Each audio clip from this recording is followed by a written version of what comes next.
Lettre numéro 45.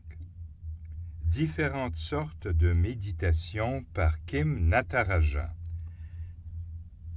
Il existe autant de sortes de méditation que de cultures différentes.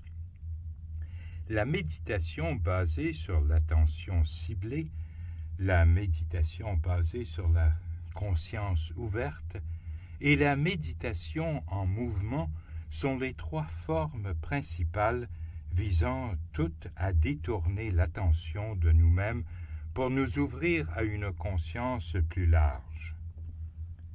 La concentration de l'attention joue un rôle primordial dans chacune d'elles. Nous en avons vu la raison. Dans la tradition chrétienne, si nous revenons à l'enseignement des pères et mères du désert du IVe siècle, nous voyons que l'accent porte clairement sur une concentration ciblée, la répétition d'une phrase de prière ou formule, comme Jean Cassien l'appelait. Mais dans les écrits d'Évagre, le maître de Cassien, nous trouvons non seulement la première forme de méditation, mais aussi la seconde. Il met tout d'abord l'accent sur la répétition d'une phrase dans la prière en conseillant de reconnaître, mais d'abandonner les distractions, les pensées errantes, pour revenir fidèlement aux mots chaque fois que nous nous sommes égarés du chemin étroit de l'attention. En second, Évagre souligne la conscience à chaque instant de nos sensations, sentiments, pensées, désirs et actions, et des relations causales entre eux. Il recommande ici une attitude qui consiste à être totalement dans l'instant présent, conscient de tous les aspects de notre être. Cette seconde forme de méditation, aujourd'hui connue comme la pleine conscience, constitue une grande partie de l'enseignement d'Évagre. Il a bien insisté sur ce point, car c'est un élément essentiel sur la voie de la connaissance de soi et l'acceptation de soi qui conduit à la transformation de l'ensemble de notre être et son état d'origine équilibré et unifié. La troisième forme de la méditation en mouvement, se trouve aussi dans la tradition du désert. Il ne s'agit ni de tourner comme les soufis, ni de Qigong, Tai Chi ou Yoga. Mais le corps est ici très impliqué dans la prière.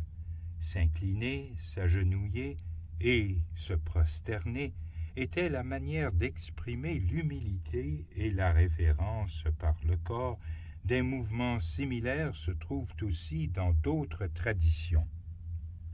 Se tenir debout pour prier était la règle, soit avec les mains sur le côté, soit les bras tendus, les paumes vers le haut. Pour parler des deux premières formes, il est utile de voir de plus près qui est Évagre, qui vécut de 346 à 399. Il était l'ami des pères de Cappadoce, Basile de Césarée, son frère Grégoire de Nice, et leur ami Grégoire de Nazianze, et faisait donc d'abord tout à fait partie de l'Église orthodoxe établie à cette époque. Par la suite, il est devenu un père du désert très aimé et respecté, menant une vie ascétique entièrement dédiée à la prière. En raison de la vie qu'il a menée dans le monde comme au désert, il reconnaissait à la fois l'importance de la théologie, de la foi et d'une véritable expérience spirituelle. Il associait en fait le cœur et l'esprit. Si vous êtes théologien, vous priez vraiment. Si vous priez vraiment, vous êtes théologien. Malheureusement, ce lien clair entre la théologie et la contemplation s'est perdu au cours des siècles. Évagre n'était pas seulement au cœur de la formation des dogmes théologiques chrétiens, mais il faisait aussi partie intégrante du mysticisme le plus important et florissant du christianisme du IVe siècle au désert.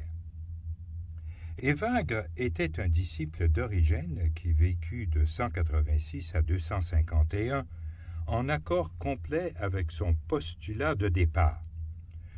Tout être spirituel est par nature le temple de Dieu, créé pour recevoir en lui la gloire de Dieu. Chacune de nos âmes contient un puits d'eau vive. Elle porte en elle une image enfouie de Dieu. C'est ce puits que les puissances hostiles ont recouvert de terre. Mais maintenant que notre Christ est venu, accueillons sa venue et creusons nos puits. Nous y trouverons l'eau vive, l'eau dont le Seigneur dit « Celui qui croit en moi, de son cœur couleront des fleuves d'eau vive. » Jean, chapitre 7, verset 38. Car il est présent. La parole de Dieu et son action consistent à retirer la terre de l'âme de chacun de vous pour laisser votre source s'écouler librement. Cette source est en vous et ne vient pas de l'extérieur, car le royaume de Dieu est au milieu de vous. Luc, chapitre 17, verset 21. Car l'image du roi céleste est en vous. Au commencement, lorsque Dieu créa les êtres humains, il les fit à son image et à sa ressemblance. Genèse, chapitre 1, verset 26. Évagre et ses compagnons, les pères et mères du désert, n'ont jamais douté que nous devions réaliser notre lien avec le divin. Il constitue l'essence de notre être. Tout ce que nous devons faire avec l'aide du Christ, c'est dégager le puits d'eau vive en nous. Ce qui bouche ce puits, ce sont nos émotions désordonnées. La vie ascétique est une méthode spirituelle pour purifier la partie affective de l'âme, disait Évagre. Cela explique la nécessité de l'attention dans la prière afin de nous ouvrir aux appels du Christ intérieur et à la prise de conscience ou la pleine conscience des sensations, sentiments, pensées, désirs de notre conscience superficielle qui, si elle est désordonnée, forme les mottes de terre qui empêchent notre accès à l'eau vive. Nous examinerons les deux types de méditation de l'enseignement d'Évagre au cours des prochaines semaines.